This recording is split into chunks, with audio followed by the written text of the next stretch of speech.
sampai di sini nggak langsung kerja ke pekerjaan itu, ke tempat pekerjaan itu enggak. Saya di dulu di karantina dulu selama 2 minggu. Prosesnya itu bentar.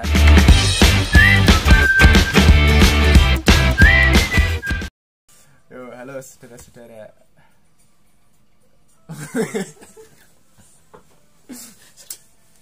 Ayo, sekarang interview bersama Mas Wiwit Widianto.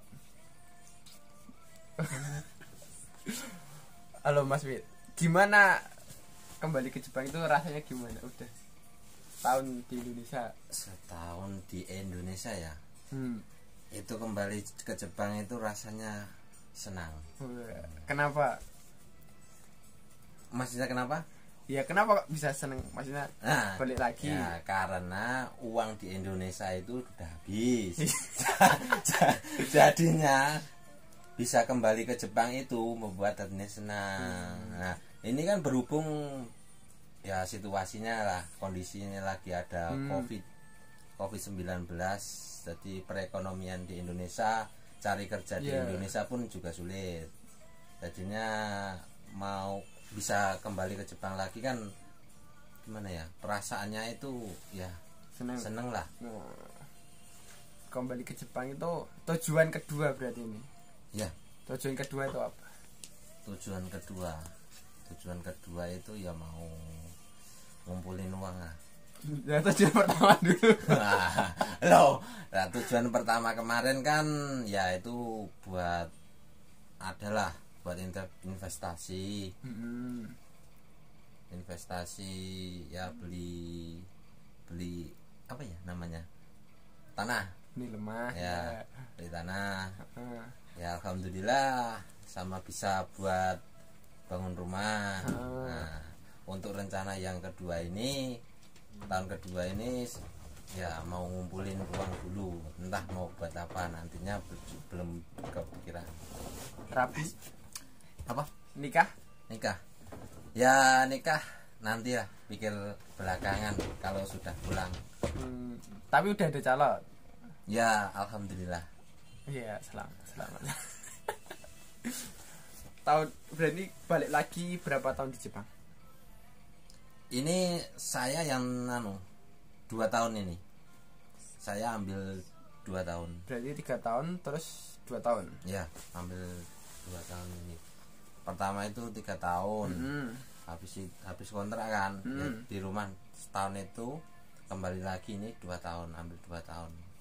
Emang rencana di rumah setahun atau gimana? Bukan. Rencananya kemarin itu sebenarnya ya, sebetulnya itu rencana bulan 3. Lah berhubung kondisinya Covid semakin parah, jadinya mundur. Di Jepang pun penerbangan atau semacamnya kan tidak ada, ditutup lah. Iya. Ada berita gitu itu. Sampai bulan kemarin saya bisa berangkat lagi itu bulan November. Bulan 11 ya. Bulan 11 baru bisa berangkat lagi setelah nunggu sekian lama yang ditunggu-tunggu. Akhirnya bisa kembali lagi. Kan ini kondisi Jepang juga nggak terlalu baik juga ya. Iya. Sepertinya, tapi apalah yang harus disiapkan buat yang mau ke Jepang pas kondisi corona gini? Yang pasti harus siapin lah. Ya, yang penting jaga kondisi badan. Jaga kondisi badan ya. Jangan berkerumun, kenapa ya namanya? Jangan bergerombol dulu.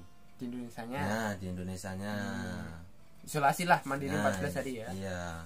Saya di sini pun sampai di sini nggak langsung kerja ke pekerjaan itu, ke tempat pekerjaan itu enggak.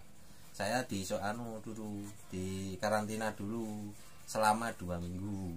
Prosesnya itu bentar, sebelum karantina itu prosesnya gimana di bandara atau sebelum dari rumah dulu lah? Apa yang disiapkan?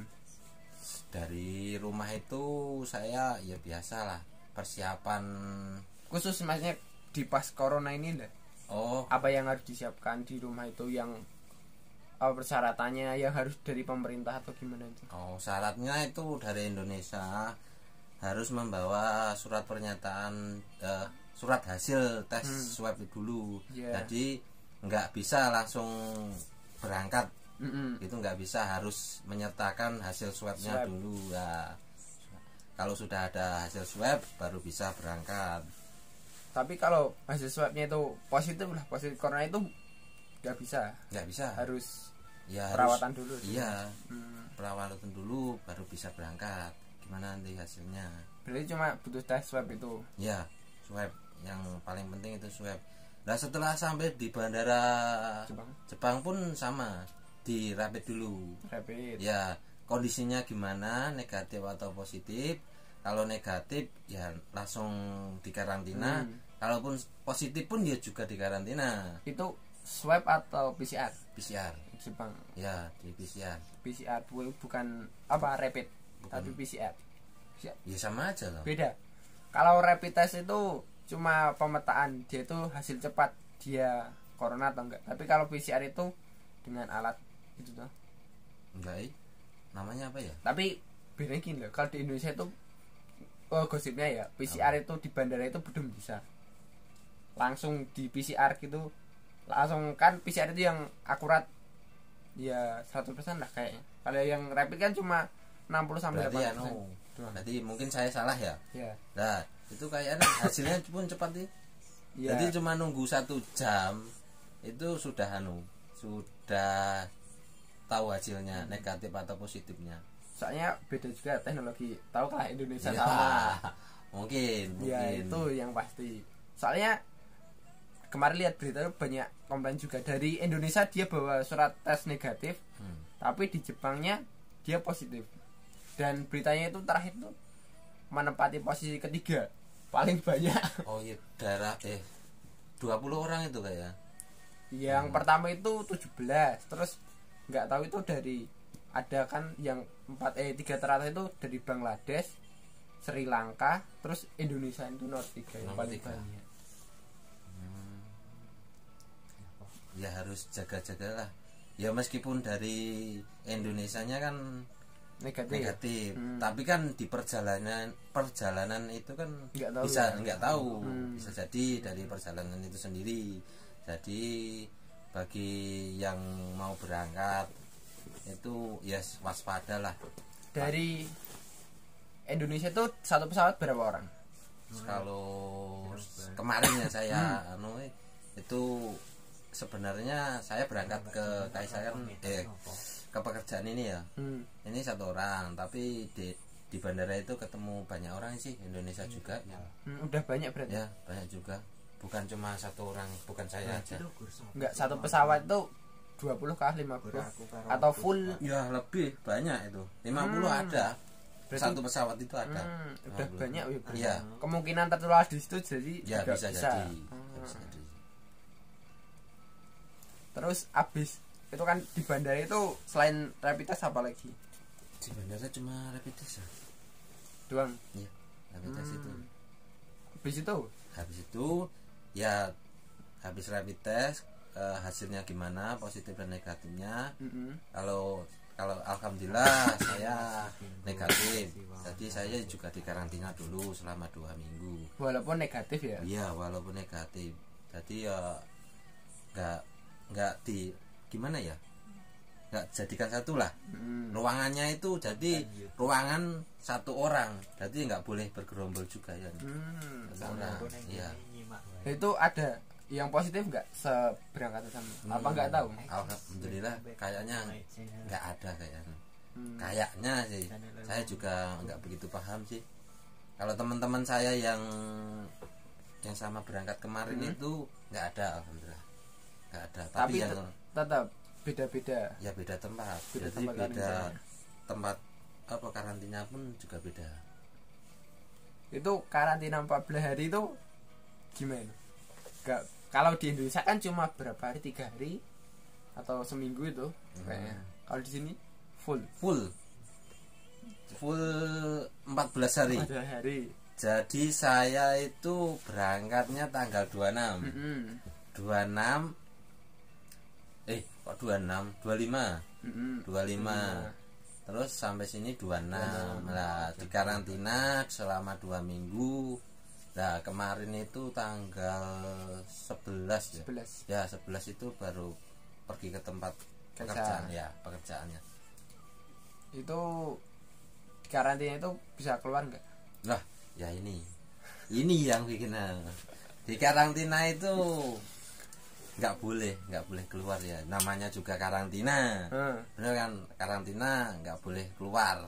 Nah, yang bikin gimana ya namanya, Apa?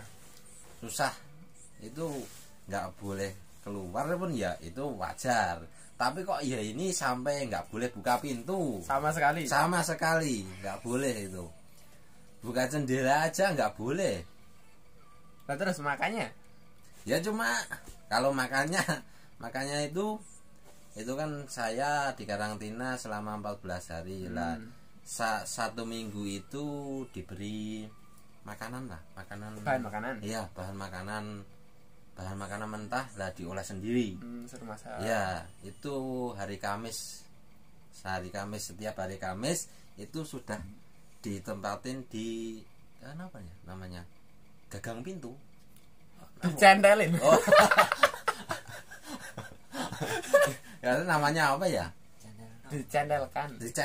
Nah, dicendelkan itu di depan pintu. Tapi nggak tahu berarti siapa yang ngasih. Ya nggak tahu, mungkin itu pihak dari pengurusnya itu ya.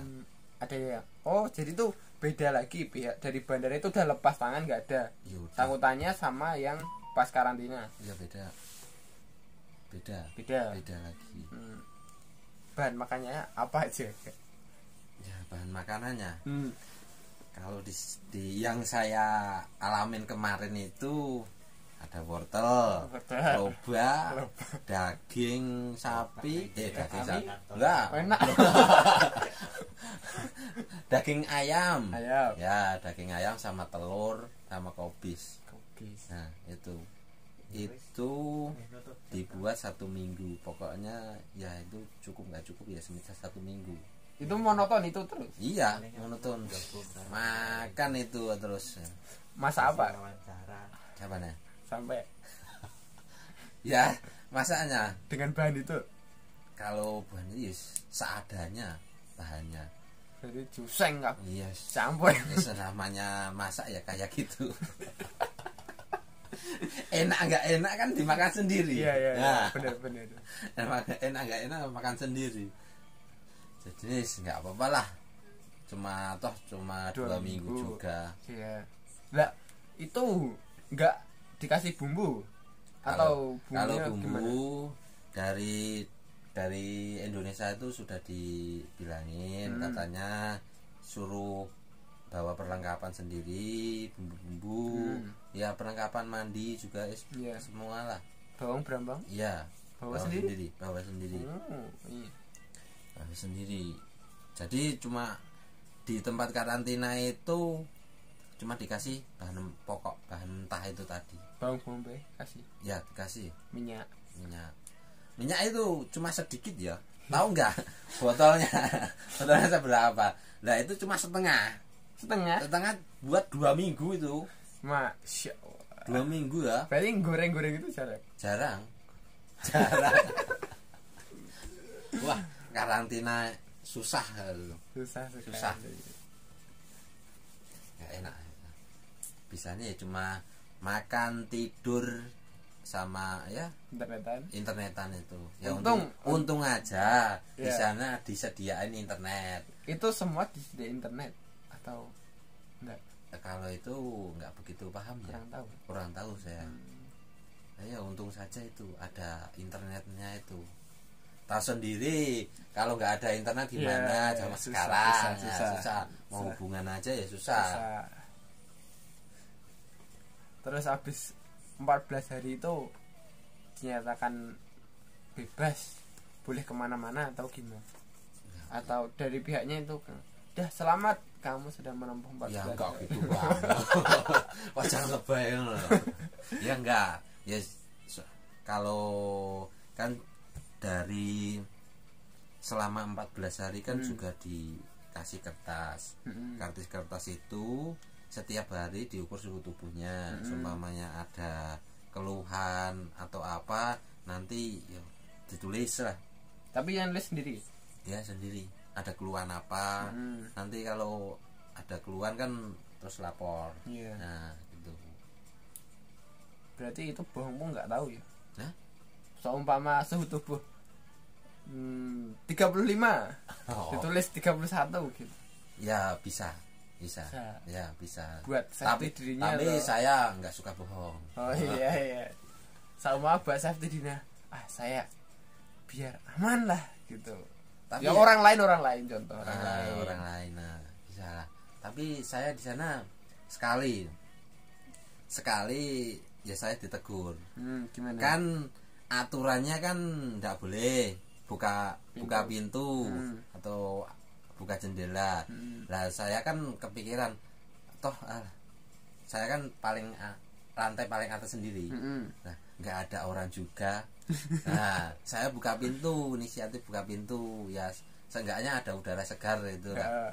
Nah, setelah itu saya ditegur sama petugas yang ngurus itu. Nah saya ditanyain, kamu buka pintu ya?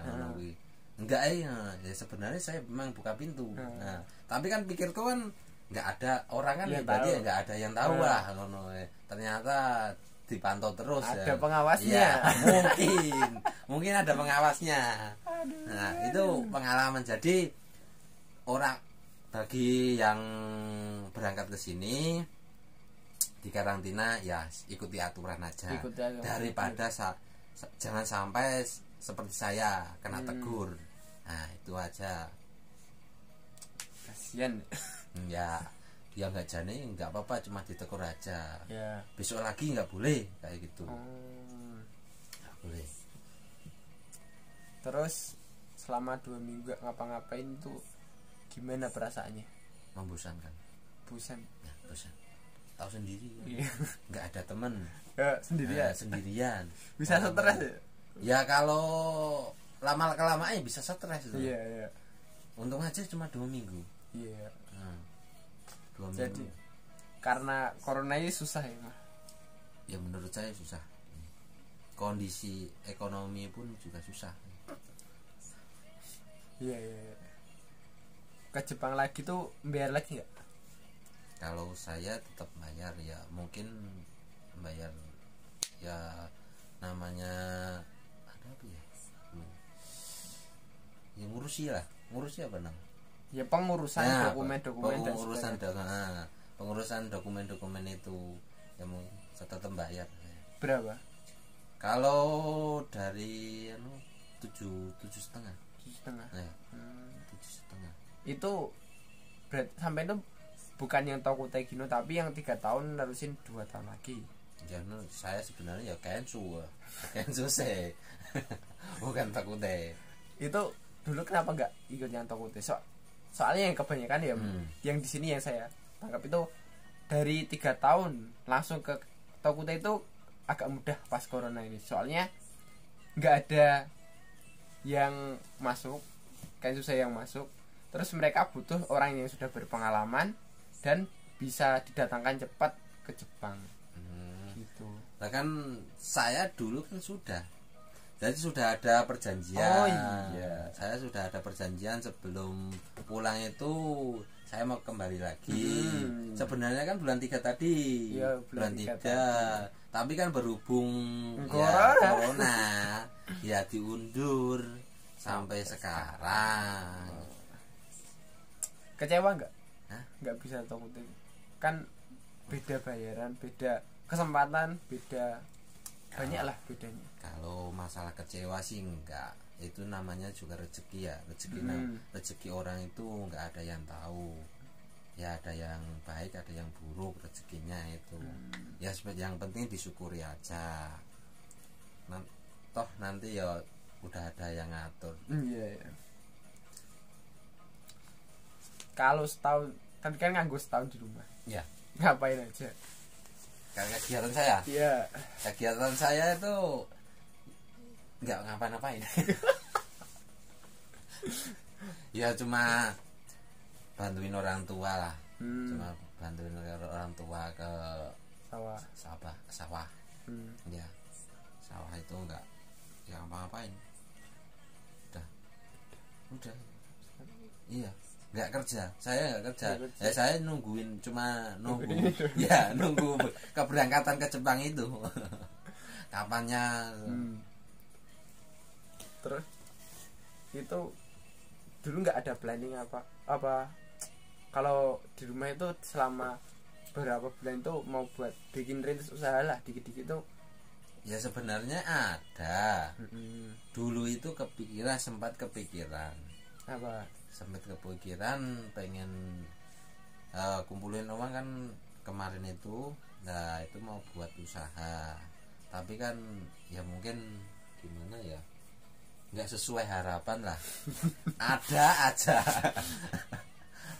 ada aja ya, kebutuhan yang lain. Jadi nggak jadi usahanya itu.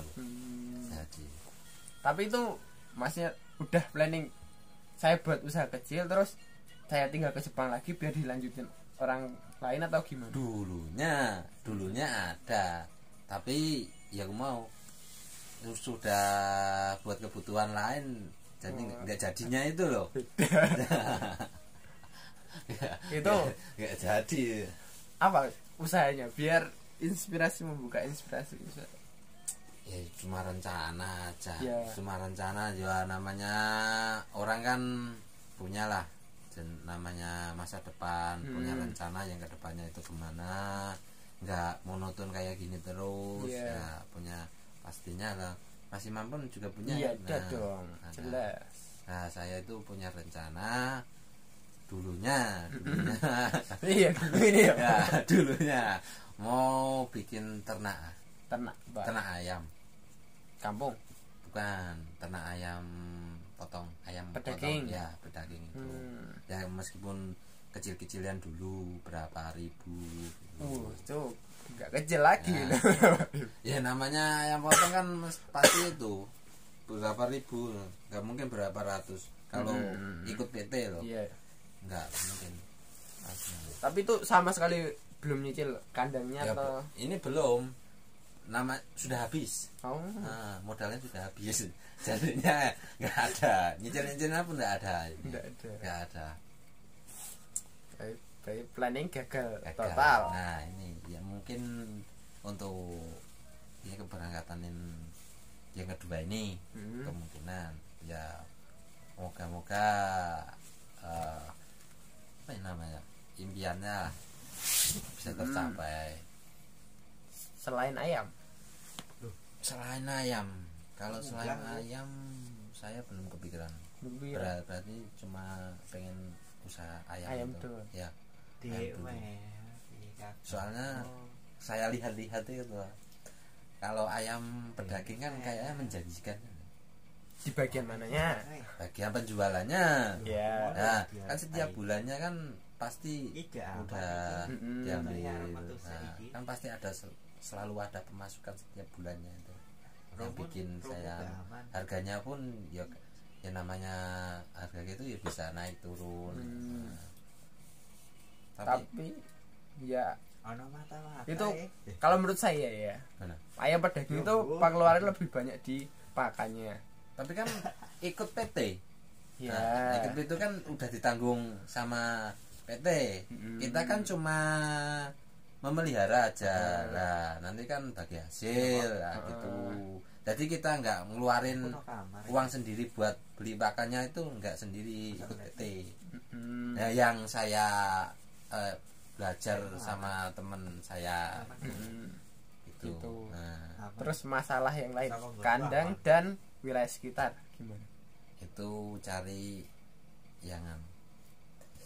yang nggak ada penduduknya lah. Nah, agak terpencil. Kalau agak terpencil itu masalah kedua listrik, pengairan dan lain-lain. Listrik dan pengairan dulu lah. Itu gimana? Itu nanti kan ya kalau ada uang pasti ada jalan. bisa jalan nanti. Kalau ada uang kan bisa jalan. Nggak mungkin nggak jalan itu pasti. bisa jalan kalau ada uang. Terus ketiga itu jalannya itu banyak, kalau tempat saya itu dia yang pedaging, dia itu banyak komplain. Pertama baunya, ya. Terus kedua itu jalannya itu buat lewat truk itu hampir seminggu sekali pasti ada buat makan itu. Itu jalannya pasti rusak. Terus ketiga itu apa ya, soal tetangga-tetangga itu pasti ada kayak jatah, ya nggak jatah sih, keharusan dia kayak ngasih tetangga gitu. Itu jadi pengeluaran yang tidak perlu tadi, jadi apa ya, harus lah. Itu kan deket sama penduduk itu lah. Saya kan carinya yang jauh dari penduduk. Berarti beli tanah lagi. Ya beli tanah lagi. Oke. Berarti ini harus bermodal tinggi nih, harus. Ya nggak juga sih. Ya iya juga. Soalnya kalau resiko kematian itu juga tinggi. Ya. Soalnya ibaratkan musim hujan ini yang pasti musim hujan. Itu ada gledek. Terus sekali biar 50 bisa mati. Itu kan ya caranya kan ada. Iya. Jadi kan setiap hari dari kecil lah. Dari masih apa? Iya. Apa ya? Masa Apa ya namanya? Ya kecil lah. Iya. Ayam kecil masih kecil. Nah itu diusahain biar dengar apa ya, musik.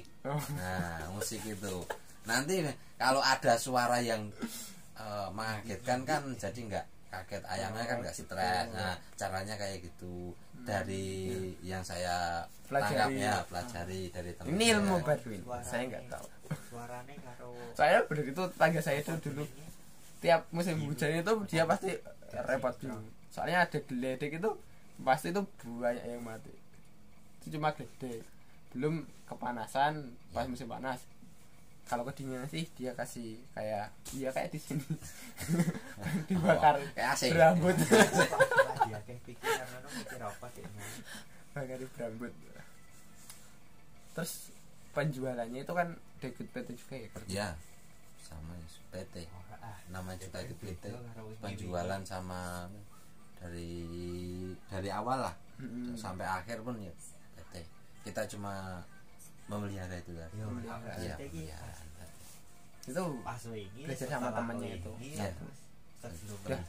Udah bertahun-tahun sih. Wow, sudah lama itu. Udah beratnya udah banyak lah sekarang. Makanya saya tergiurnya itu di situ. Per bulannya banyak lah. Iya. Emang dia itu kan cuma siklusnya cuma 1 bulan. Ya, dia 35 hari. 35 hari dia udah Bisa panen lagi. Udah bisa dari awal lagi. Ya. Tapi dia modalnya itu besar juga. Setiap apa? Keuntungan berbanding dengan resiko lah. Iya. Ya pasti namanya usaha, pasti ada resikonya. Nggak mungkin. Namanya usaha pasti ada resikonya. Meskipun besar ya. Iya, resiko keuntungan berbanding dengan resiko. Untung besar, resiko besar. Nah, untung kecil, iya. resiko. Bener kan? Ya. Tumben pintar. Jelas saya ini enggak tahu. Terus tadi pertama ke Jepang itu gimana bahasanya? Apakah masih lupa atau sudah ingat? Lupa. Ya cuma sedikit lah. Ya sedikit tahu sedikit. Cuma kemarin itu. Jadi selama 1 tahun saya di rumah itu nggak pernah belajar sama sekali. Nonton anime? Nonton anime? Ya cuma kadang-kadang. Nggak begitu intens. Iya. Pertanyaan pertama yang setelah sampai Jepang apa? Setelah kemarin itu. Sama sebelum ini. Yang bandara atau yang nanyain. Terus kamu tercengang. Hah, bahasa apa ini? Iya kok enggak begitu. Ya, saya ada apa ya namanya? Orang Jepang itu dari pihak bandara itu ya bicara, tapi kan sama kasih syarat lah. Nah ke sana. Nah, jadinya kan agak paham. Terus pas ngobrol pertama kali Ya, ngobrol pertama kali ya agak bingung. Ya. bahasa apa ini? Nah, bahasa apa? Ya enggak, namanya datang ke Jepang ya pastinya bahasa Jepang lah. Enggak mungkin lah bahasa lain. Alien. Tapi udah lama ya. Ya wes, 1 tahun. 1 tahun udah lama Enggak digunain sama sekali. sama sekali. Iya. Nah, Mas Imam pun kan udah pandai kan saya bahasa Jepangnya. Enggak. Nah, Saya itu mohon bimbingannya. enggak. Saya itu karena kebanyakan nonton anime itu tahu, tapi buat ngomongnya itu enggak tahu. Agak susah. Iya, Nah, susah. Cuma sebenarnya itu lebih baik berani ngomong meskipun iya. ya, daripada cuma tahu nggak berani ngomong. Nah, itu lebih baik prakteknya daripada teorinya. Kalau saya itu kalau pengen ngomong sesuatu saya cari tahu intinya pembicaraan itu, saya browsing artinya apa. Nah, ntar saya muter-muter di situ aja. Ntar kalau dia sendiri yang saya omongin sudah, oh maksudnya itu gini toh, orang Jepang kan gitu. Iya. Menerka-nerka ini pengen ngomong apa sih ini bocah itu. Nah, saya muter-muter di kata kotoba itu tadi doang. Oh maksudnya pas gini toh. namanya juga beda negara kan, beda bahasa. Jarang lab. Ya, jadinya nggak begitu paham juga lah. Nah, orang Jepang pun sebenarnya bisa memahami itu. Namanya juga bukan orang asli Jepang, bisa memahami sedikit. Tapi orang Jepang itu Pak, Setiap orang ngomongnya itu pakai gerakan gerakan badan, jadi kalau aku sih lebih mudah santai, dipahami. main, Iya. main. soalnya mau apa gitu tinggal sama sama. Nah, itu kan lebih paham lah, lebih paham daripada cuma bicara aja. Iya. Nah, sama, saya datang di bandara pun ya diperagain ke sana. Iya. Kalau saya tuh kadang saya balas gini sama orang Jepang, Gimana? kan suruh masukin apa gitu, aku Oh, nggak ngomong. itu namanya bisu. Itu namanya bisu. Saya balas gitu, dia kan sering nggak ngomong, cuma bisa Tapi kan kembali saya balas gitu. Itu namanya bisu. Iseng aja kadang-kadang. Ya, namanya kalau orang Jepang bisa diajak bercanda itu iya, enak, iya. sebenarnya enak. Orang Jepangnya pun. Yang penting berani Ngomong. berani bicara, jangan cuma ditahan. Nanti ya prakteknya susah, lebih cepat bicara daripada lama cuma ya. Suwi. Apa ya, dipendam lah ya. ya. Pengalaman dulu 3 tahun Jepang, ada kecelakaan kerja nggak? Ada sih, pernah kecelakaan kerja ya. Apa? Banyak Ya, contoh. banyak. Nih contoh kecilnya aja, nih tangan lah. Tangan kenapa? Ya kena pisau. Oh, kenapa isu? Iya. Man. Sampai dijahit. Sekarang udah Udah nggak nggak ada, hilang. Lah, ini masih ada bekas sedikit. Oh, Masih ada bekas sedikit. Wah, Nggak kelihatan. kenapa isu? Oh. Gimana? Ya? Iya. Itu kan Pas. nyuci. Kan di tempat saya kan itu pertanian, ya sama ya. Iya. Namanya juga sama lah. Kan tahu sendiri Iya. pertanian kita. Tapi kan teman-teman yang Iya, pemirsa. bagi yang nonton kan belum tahu kita itu jobnya apa. Iya. apa. Nah, kita itu kan jobnya pertanian. Nah, pertanian lobak, kentang, wortel. Nah, 3 itu. Kubu. Oh iya, sama kubu. Tambah mau kenal. Tela. Tela. Ya, soalnya Ya, yang itu rezeki. mungkin tahun depan. Tahun ini. Tahun depan. Ya, ini Oh iya, tahun tahun depan lah. Ini udah Tahun depan, hampir iya. selesai Desember lah. Iya, iya. Nah, pas posisi Daikong itu